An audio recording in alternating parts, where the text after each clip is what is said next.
அஸ்ஸலாமு அலைக்கும். எல்லாரும் எப்படி இருக்கீங்க? நல்லா இருக்கீங்களா? இது பெருநாள் அன்னைக்கு நாள் ஈவினிங்லேருந்து எடுத்த 2 நாள் விலாக் தான் உங்கள் கூட ஷேர் பண்ண போகிறேன். பெருநாள் அப்படின்னா அன்னைக்கு மட்டும் வேலை இருக்காது.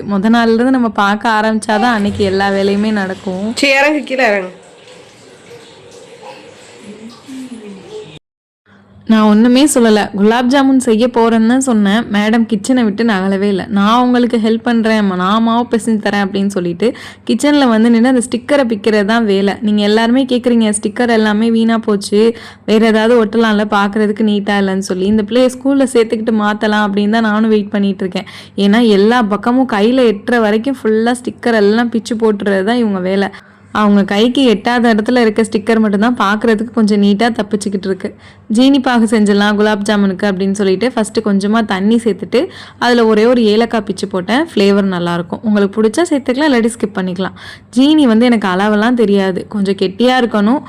குலாப் ஜாமுனை போட்டால் மிதக்கணும், அந்த அளவு தான் எனக்கு அளவு தெரியும். மற்றபடி ஜீனி இவ்வளோ போடணும் அவ்வளோ போடலாம் தெரியாது. நான் என் இஷ்டத்துக்கு ஒரு 4-5 கரண்டி அள்ளி போட்டிருப்பேன், ஆனால் எவ்வளோன்னு எனக்கு தெரியல. ஆனால் சாப்பிடும்போது டேஸ்ட் நல்லா இருந்துச்சு. இந்த மாதிரி தான் நான் செய்வேன். நல்லா இந்த மாதிரி பாக வேக வச்சிடலாம் அப்படின்னு சொல்லிட்டு அதை போட்டுட்டு ரொம்ப இனிப்பு தித்திக்காமல் இருக்கிறதுக்காக லைட்டாக உப்பு சேர்த்துக்கிட்டேன். அப்போ வந்து அந்த இனிப்பு வந்து நல்லா என்ஹான்சிங்காக இருக்கும் சாப்பிட்றதுக்கு. அதனால் கொஞ்சமாக இந்த மாதிரி ஸ்வீட்டில் வந்து உப்பு சேர்த்துக்குவேன். பால் ஸ்வீட்டில் வந்து சேர்க்க மாட்டேன், டக்குன்னு தெரிஞ்சு போயிடும். அப்புறமா குலாப் ஜாமுனுக்காக மாவை கட் பண்ணலாம் அப்படின்னு வந்தால் கிட்டையே நின்றுக்கிட்டு நான் கட் பண்ணுறேன்னு வேற அலப்பறேன். சரிம்மா கொஞ்சம் நேரம் விடுங்கம்மா, நான் மாவை மட்டும் பிசைஞ்சிக்கிறேன் அப்படின்னு சொல்லிட்டு கட் பண்ணி போட்டாச்சு. குலாப் ஜாமுனுக்கு எப்போயுமே மாவு பிசையும் போது கொஞ்சமாக பால் மாவும் சேர்த்து பிசைஞ்சிங்க அப்படின்னா நல்லா குலாப் ஜாமுன் சூப்பராக இருக்கும், சாப்பிட்றதுக்கு நல்லா சாஃப்டாகவுமே இருக்கும். ஆல்ரெடி அதில் பால் மாவு சேர்த்துருப்பாங்கன்னு நினைக்கிறேன், பட் நம்ம கொஞ்சம் எக்ஸ்ட்ரா சேர்த்துக்கிட்டோம் அப்படின்னா இன்னுமே டேஸ்ட் நல்லாயிருக்கும். அதனால தான் நான் சேர்த்துருக்கேன். தண்ணி வந்து எடுத்தோடனே ஊற்றாமல் கொஞ்சம் கொஞ்சமாக கையில் சேர்த்து இந்த சப்பாத்திக்கெல்லாம் மாவு பிசைவோம்ல, அந்த மாதிரி பிசைஞ்சிங்க அப்படின்னா குலாப் ஜாமுன் வந்து நல்லா வரும். எடுத்தோடனே நம்ம நிறைய தண்ணி ஊற்றிட்டோம் அப்படின்னா எக்ஸ்ட்ரா மாவு தேவைப்பட்டுச்சு அப்படின்னா என்ன பண்ணுறது? அதனால் நான் இந்த மாதிரி தான் பிணைவேன். இந்த வந்துட்டாங்க பார்த்தீங்களா, இங்கே தான் நிற்கிறாங்க, சேரை போட்டு கீழே உட்காடுறது மேலே எந்திரிக்கிறதுன்னு சொல்லி எல்லா வேலையும் நானே உங்களுக்கு பார்த்து கொடுக்குறேங்கிற மாதிரி 1க்கு 2 வேலையை வைக்கிறதா மேடம்க்கு வேலை.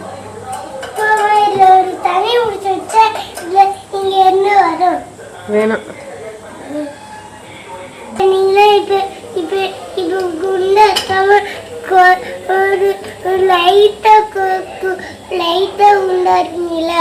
அப்புறம் வந்து இதுவும் லைட்டா உண்டா இருக்கு. சேட்டையை பார்த்தீங்களா, அந்த கூஜா வந்து குண்டா இருக்கிற மாதிரி நானும் லைட்டாக குண்டா இருக்கேனா அதான் சொல்லிட்டு இருந்தாங்க. அப்புறமா அந்த பாகு நல்லா கொதிக்க ஆரம்பிச்சிச்சு. உருட்டலான்னு உருட்டுனா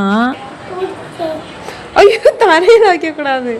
ஒரு வழியாக அப்படி இப்படின்னு குலாப் ஜாமுனை எப்படியோ தப்பிச்சு உருட்டி கொண்டு வந்தாச்சு. இந்த மாதிரி குலாப் ஜாமுனுக்கு உருண்டை உருட்டும் போது நல்லா உள்ளங்கையை வச்சு அழுத்தம் கொடுத்து உருட்டிங்க அப்படின்னா மேலே வந்து ரொம்ப விரிசல் இருக்காது. அந்த விரிசல் இல்லாமல் இருந்தாலே உங்களுக்கு பொரியும் போது நல்லா வெடிப்பு இல்லாமல் பொரியும். ஊற வைக்கும் போதுமே குலாப் ஜாமுன் வந்து வெடிக்காது.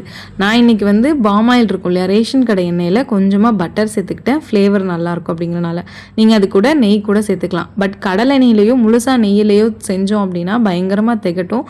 கடலை எண்ணெய் வந்து உங்களுக்கு கடலை வாடை வரும், அந்த ஸ்வீட்டோட ஃப்ளேவரே மொத்தமாக மாறிடும். அதனால தான் நான் இந்த மாதிரி ரீஃபைண்ட் ஆயில் இல்லைன்னா ரேஷன் கடையில் கொடுக்குற இந்த மாதிரி எந்த ஒரு ஃப்ளேவரும் இல்லாத ஆயிலை நீங்கள் பொரிச்சு எடுக்கும்போது நல்லா இருக்கும் டேஸ்ட். அந்த ஸ்வீட்டோட டேஸ்ட் என்னமோ அது மட்டும் தெரியும். ஸோ சாப்பிட்றதுக்குமே நமக்கு வந்து ஸ்வீட்டோட டேஸ்ட் நல்லா இருக்கிற மாதிரி இருக்கும். ஸோ இந்த மாதிரி ட்ரை பண்ணி பாருங்கள்.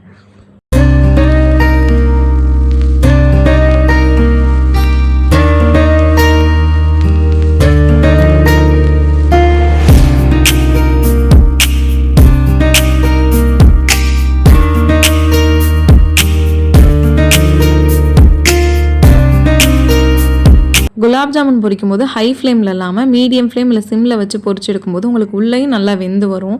இல்லைனா வெளியே மட்டும் வெந்துட்டு உள்ளே வேகாமல் மாவு அப்படியே இருக்கிற மாதிரி இருக்கும். பொரிச்ச உடனே வந்துட்டாங்க, அம்மா பொரிச்சிட்டிங்களா, என்னம்மா இனிக்காமல் இப்படியே இருக்குது அப்படின்னு சொல்லிட்டு. உங்களுக்கு பார்த்தாலே தெரியும் வீடியோவில் நல்லா எந்த அளவுக்கு பொரிஞ்சு வந்திருக்கு அப்படின்னு. வெளியே இது பார்க்க வந்து கலர் கொஞ்சம் மாறின மாதிரி இருக்கும். இந்த மாதிரி சிம்லேயே வச்சு வேக வைக்கும்போது தான் உங்களுக்கு உள்ளே நல்லா வெந்து வந்திருக்கும். என்னதான் ஈதாக இருந்தாலும் நமக்கு வேலைக்கு வந்து லீவே கிடையாது. ஸோ எல்லாத்தையும் ஓரளவு வேலையெல்லாம் முடிச்சுட்டு நைட்டு சாப்பாடெல்லாம் சாப்பிட்டுட்டு ஜாமானெல்லாம் அடுக்கிட்டு கிச்சனையும் லைட்டாக க்ளீன் பண்ணி வைக்க ஆரம்பிச்சிட்டேன். ஏன்னா இப்படியே போட்டுட்டு படுத்தோம் அப்படின்னா காலைல எழுந்திரிச்சு திரும்பி நம்ம தான் பார்க்கணும். கொஞ்சம் க்ளீன் பண்ணி வச்சுட்டோம் அப்படின்னா காலைல எழுந்திரிக்கும் போது கொஞ்சம் ரெஸ்ட் கிடைக்கிற மாதிரி இருக்கும்.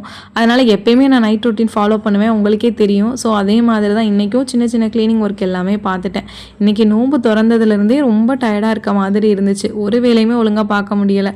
அப்புறம் கிச்சனை முடிச்சுட்டு ஹாலுக்கு வந்தால் பிள்ளைங்க நோன்பு திறந்த டம்ளர் அது இதுன்னு எல்லாமே அங்கங்கே கிடந்துச்சு. நைட்டு சாப்பிட்டது எல்லாத்தையும் எடுத்து ஓரளவு அரேஞ்ச் பண்ணிவிட்டு, இந்த டைனிங் டேபிள் எத்தனை தடவை நான் க்ளீன் பண்ணி வச்சாலும் சரி, அது எப்போ பார்த்தாலும் பிள்ளைங்க ஏதாவது அள்ளி போட்டுட்டு தான் இருப்பாங்க. ஓரளவு அதெல்லாம் முடிச்சுட்டு ஜாமானையும் கழுவி வச்சிடலாம் அப்படின்னு சொல்லிட்டு வந்துட்டேன். ஜாமானை கழுவாமல் படுத்தோம் அப்படின்னா காலையில் கண்ணு முழிக்கும் போது கனவுல எல்லாம் சிங்க்கு தான் ஞாபகம் வரும். அதனால அதையும் ஃபஸ்ட்டு கழுவி வச்சுட்டு படுத்துறது. என்ன மாதிரி யாரெல்லாம் இருக்கீங்க அப்படின்னு சொல்லி கமெண்ட்டில் சொல்லுங்கள். நானும் நினைப்பேன் நீ கழுவாமல் படுத்துருவோம் அப்படின்னு சொல்லிட்டு. ஒரு நேரம் படுத்துட்டாலுமே காலைல எந்திரிச்சோன்னே அதுதான் கண்ணு முன்னாடி வந்துக்கிட்டே போய்கிட்டே இருக்க மாதிரி இருக்கும். நான் கழுவிட்டு வர்றதுக்குள்ளே கோனில் அவ்வளோ பெரிய ஓட்டையை போட்டு அத்தா மகன் மயன் 3 பேர் சேர்ந்து யூடியூப்பில் பார்க்குறாங்களாம் டிசைன் பார்த்து இதை போட போகிறேன்னு சொல்லிட்டு ஃபுல்லாக கையெல்லாம் ஒரே கிறுக்கி வச்சு அழிச்சு வேற அதில் போடுறாங்க. என்னங்க இவ்வளோ பெரிய ஓட்டை போட்டு வச்சுருக்கீங்கன்னு கேட்டால் அது ஒரு குச்சி மாதிரி இருந்துச்சு, அதை எடுக்க முடியல, அதனால பெருசாக ஓட்டை போட்டு குச்சியை எடுத்துட்டோம் அப்படிங்கிறாங்க. பல நாளாக அந்த கோனை போடாமல் வச்சு இன்றைக்கி போடலான்னு சொல்லிட்டு எடுத்தா இந்த மாதிரி பண்ணி வச்சா எந்த டிசைன் நம்ம போடுறது? ஒன்றும் போட முடியாது. இந்த நிலா தான் இந்த நிலாவா? நீங்களே சொல்லுங்கள் பாருங்கள், அதில் எப்படி இருக்குது நிலா, இவங்க எப்படி போட்டிருக்காங்கன்னு. சரி என்னமாவது பண்ணிட்டு போங்க அப்படின்னு சொல்லிட்டு நானும் கிச்சனில் கொஞ்சம் வேலையெல்லாம் இருந்துச்சு, அதெல்லாம் நல்லா முடிச்சுட்டு ஜன்னல்லாம் சாத்திட்டு வந்து பார்த்தா எல்லார் கையிலையும் ஒரே வண்ண கோலமாக இருந்துச்சு. இதில் எனக்கு வேற போட்டு விடவான்னு கேட்டாங்க. வேணா நானே எல்லா வேலையும் முடிச்சுட்டு போட்டுக்கிறேன் அப்படின்னு சொல்லிட்டு போட உட்காந்துட்டேன். கரெக்டாக எனக்கு போட ஆரம்பிக்கும் போது மணி 12:30. நான் போட்டுக்கிட்டு இருக்கேன். பக்கத்தில் என் மகன் ஃபுல்லாக உட்காந்து கலர் அடிச்சுக்கிட்டு இருக்காங்க.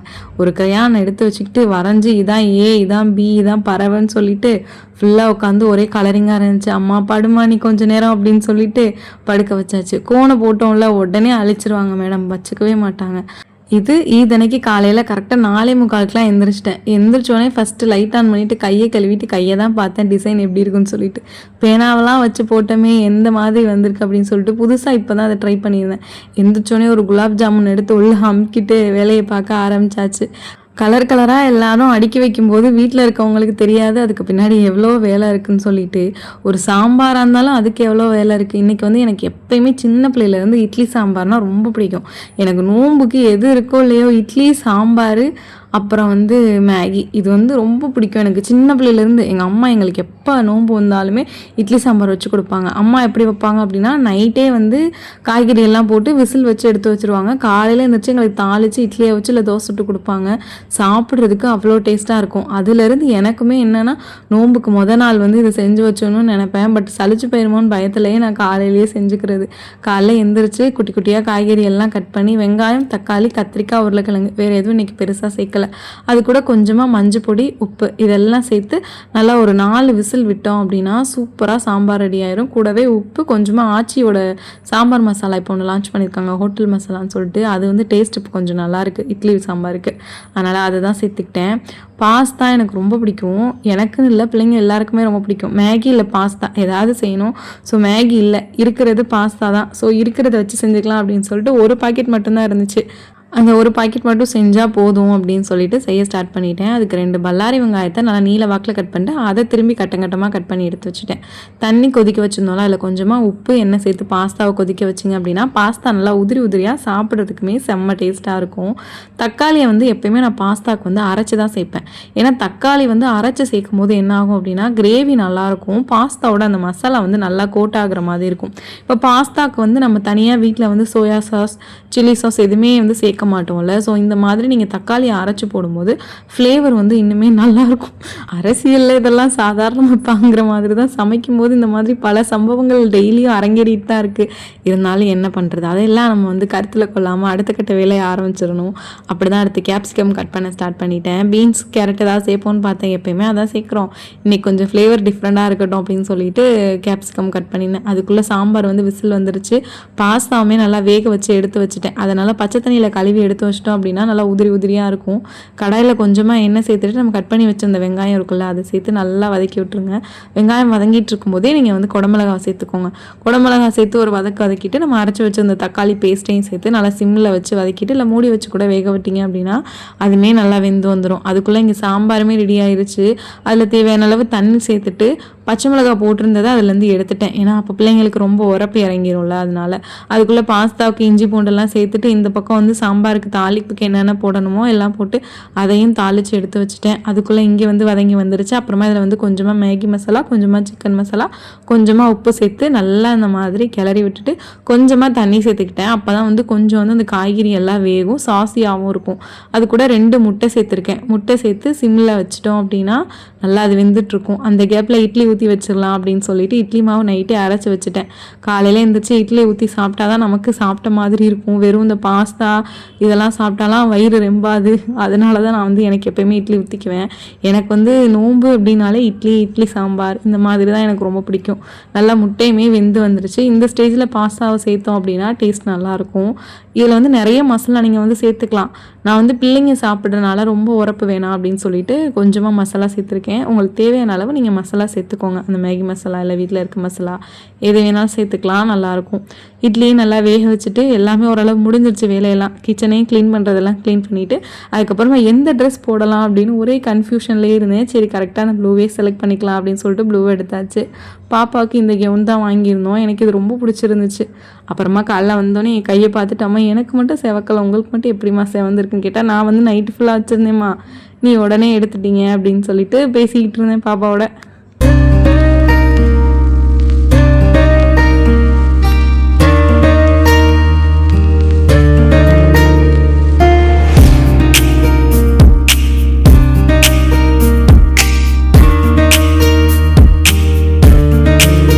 ஒரு வழியாக எல்லா வேலையும் முடிச்சுட்டு பாப்பாவை ஃபஸ்ட்டு கிளப்பி விட்டாச்சு. பாப்பா கிளம்பிட்டாங்க அப்படின்னா வீட்டில் எல்லாருமே கிளம்புன மாதிரி. அவங்கள கிளப்பாமல் நம்மலாம் கிளம்புனோன்னு வச்சுக்கோங்களேன், வீடே 2ஆயிரும். ட்ரெஸ்ஸு போட்டு லைட்டாக லிப்ஸ்டிக்கை போட்டோன்னே அந்த உதட்டை வந்து அப்படியே ஒட்டி வச்ச மாதிரி வச்சுக்கிட்டாங்க. பேசவே இல்லை, அப்படியே வாயை அப்படியே மூடி வச்சுக்கிறாங்க. நானும் பேசு பாப்பா, ஏதாவது சொல்லு பாப்பா அப்படிங்கிறேன். அதெல்லாம் இல்லைம்மான்னு அப்படியே ஃபுல்லாக போஸ் கொடுக்குறதுலே இருந்துட்டு வாயை பாருங்களேன், ஃபுல்லாக அப்படியே வாயை ஃபுல்லாக ஒட்டி வச்சுக்குவாங்க. அப்புறம் அந்த ட்ரெஸ் போட்டோன்னே எனக்கு ரொம்ப பிடிச்சிருந்துச்சி இந்த ட்ரெஸ்ஸு. அந்த மேக்கப் எல்லாமே நல்லா இருந்த மாதிரி இருந்துச்சு. அப்புறமேட்டு அங்கே இங்கேயும் போய் ஆட்டம் போட்டுட்டு இருந்தாங்க. சிரிப்பாப்பான்னா வாயை 2 உதட்டையும் ஒட்டி வச்சுட்டாங்க. இவர் வந்து எப்பயுமே வந்து அப்படியே டெரராக தான் இருப்பார் ஆளே. அப்புறம் அவங்க அத்தை பள்ளிவாசலுக்கு எல்லாருமே கிளம்பிட்டாங்க. கிளம்புனதுக்கப்புறம் பெண்களுக்கு வந்து இங்கே வந்து திடல் தொழுகைலாம் கிடையாது. வீட்டில் தான் எங்கள் சின்ன மாமியார் வீட்டில் தொழுவோம். ஸோ அங்கே போயிடலாம் அப்படின்னு சொல்லிட்டு எல்லோரும் சலாம் சொல்லிட்டு கிளம்பிட்டாங்க. இதுக்கப்புறம் தான் நாங்கள் கிளம்புனோம். அவங்க அத்தாவோடய சேர்ந்து எல்லாருமே தொழுக போயிட்டாங்க. இன்றைக்கி யாருமே என்னை தொல்லை பண்ணலை. 27 மணிக்கு என் கூட வந்து ஃபுல்லாக தொல்லை பண்ணிகிட்டு இருந்தாங்க. இன்றைக்கி எல்லாரும் விட்டுட்டு போனனால நான் வந்து நல்லா ஜாலியாக தனியாக கிளம்பி போயிட்டேன். இதான் என்னோடய ட்ரெஸ் நோம்புக்கு எடுத்தது. காலைல ஜன்னலை திறந்து விட்டால் தான் கொஞ்சம் வந்து வெளிச்சம் வந்த மாதிரி இருக்கும். நமக்கும் அப்படியே பசி வந்துருச்சு. சரி ஒரு 2 பாஸ்தா ஊற்றிக்கி வாயில் போட்டு கிளம்பிடுவோம் அப்படின்னு சொல்லிட்டு லைட்டாக போட்டுட்டு பேரிச்சம்பழத்தையும் சாப்பிட்டுட்டு தண்ணியை குடிச்சிட்டு அப்புறமா தொழுகைக்கு கிளம்பியாச்சு.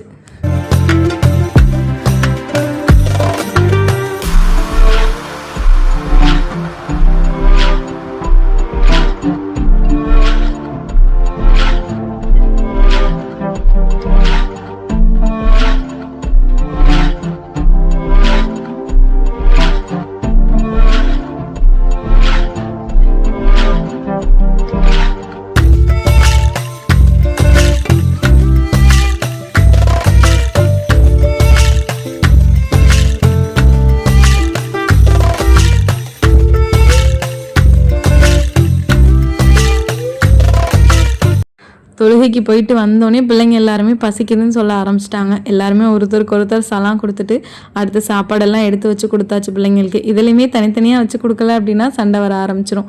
எங்கள் வீட்டில் சிம்பிளாக இன்றைக்கி இட்லி சாம்பார், அது கூட குலாப் ஜாமுன், கொஞ்சமாக பாஸ்தா. எல்லோரும் ஒன்றா இருந்தால் ஆளுக்கு ஒரு வேலையாக பார்க்கலாம். தனியாக இருக்கும்போது நம்ம தானே எல்லா வேலையும் பார்க்கணும். ஸோ என்னால் முடிஞ்சதை சிம்பிளாக செஞ்சு நீங்கள் நோம்பன்னைக்கு என்னெல்லாம் காலை பசியார செஞ்சீங்க அப்படிங்கிறத என் கூட கமெண்ட்டில் ஷேர் பண்ணிக்கோங்க. நானும் பார்த்து என்னெல்லாம் செஞ்சீங்க அப்படிங்கிறத தெரிஞ்சுக்கல. கண்டிப்பாக சொல்லணும். நான் வெயிட் பண்ணுவேன் யாரெல்லாம் சொல்கிறீங்க அப்படின்னு சொல்லிட்டு.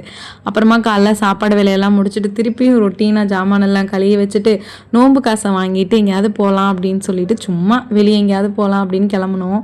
அங்கே எங்கே என் பிள்ளைங்க பண்ணுற சேட்டையில் நம்ம எங்கிட்டு போகிறது? எங்கே போனாலும் ஏதாவது வம்பு பண்ணிக்கிட்டே இருப்பாங்க. அதனால் அப்படி இப்படின்னு கிளம்பி ஒரு வழியாக என் ஹஸ்பண்ட் சொன்னாங்க, வாங்க வாங்க எல்லோரும் நான் ஒரு கடைக்கு கூட்டி போகிறேன் அப்படின்னு சொல்லிட்டு ஒரு தாத்தா கடைக்கு கூட்டிகிட்டு போனாங்க பலூன் வாங்கலாம்னு சொல்லிட்டு. அந்த தாத்தா கடைக்கு போனால் ஒரே கூட்டம், சுற்றிலும் குட்டி குட்டி பிள்ளைங்களாம் நின்றுட்டு எல்லாரும் பலூன் வாங்குறதுக்காக வெயிட் பண்ணிட்டு இருந்தாங்க.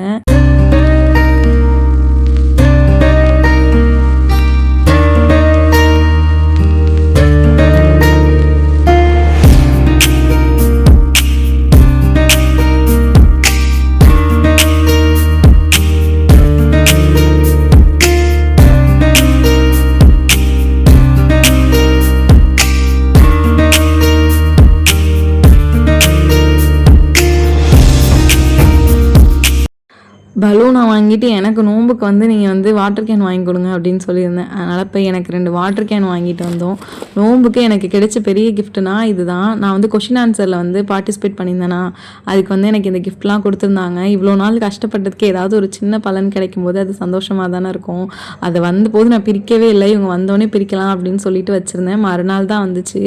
அதை பிரிக்கும் போது எனக்கு அவ்வளோ ஜாலியாக இருந்துச்சு. என்னெல்லாம் இருக்குது அப்படின்னு சொல்லிட்டு. எனக்கு பிடிச்சது வந்து புக்ஸு. அதனால் அவங்க நிறைய புக்ஸே கொடுத்துருந்தாங்க. அல்ஹம்துலில்லாஹ் எல்லாமே சூப்பராக இருந்துச்சு. எனக்கு இந்த வந்து குழந்தை வளர்ப்பு புக் வந்து ரொம்ப பிடிச்சிருந்துச்சு. அதான் படிக்கணும்னு நினச்சிட்டு இருக்கேன். உங்களுக்கு இந்த வீடியோ பிடிச்சிருக்கும்னு நினைக்கிறேன். பிடிச்சிருந்துச்சி அப்படின்னா நம்ம சேனலை சப்ஸ்கிரைப் பண்ணி ஒரு சப்போர்ட் பண்ணி லைக் பண்ணுங்கள். நீங்கள் எப்படிலாம் நோன்பு செலிப்ரேட் பண்ணீங்க அப்படிங்கிறத என் கூட கமெண்ட்டில் ஷேர் பண்ணிக்கோங்க. இன்ஷா அல்லாஹ் நெக்ஸ்ட் வீடியோவில் நான் மீட் பண்ணுறேன். அஸ்ஸலாமு அலைக்கும்.